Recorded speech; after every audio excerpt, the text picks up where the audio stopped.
Praise the lord. ప్రభునందు ప్రియులారా, బాగున్నారా? ప్రభు యొక్క మహాకృప చేత మీ అందరికీ శుభాలు కలగాలని కోరుకుంటున్నాను.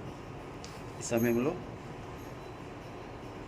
యెహోవా ధర్మశాస్త్రమునందు ఆనందించుచు దివారాత్రులు దానిని ధ్యానించువాడు ధన్యుడు. అతడు నీటి కాలువల యోర్న నాటబడిన వాడే, ఆకు వాడక తన కల ముందు ఫలమిచ్చు చెట్టులా ఉంటాడు. ఈ రోజున దేవుడు నీతో మాట్లాడుతున్న మాట ఏంటంటే, వాక్యాన్ని ధ్యానించు.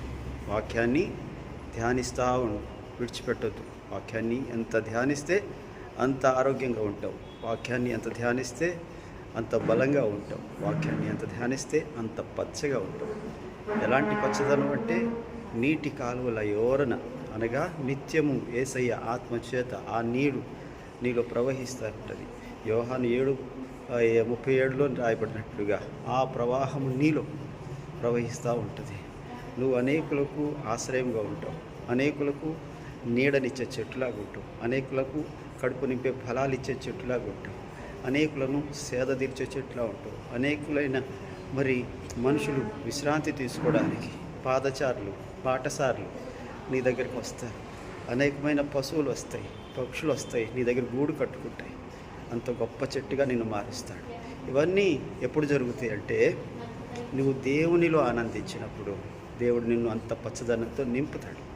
ఖచ్చితంగా నింపుతాడు. అది చెప్పిన మాట యేసుప్రభు మాట.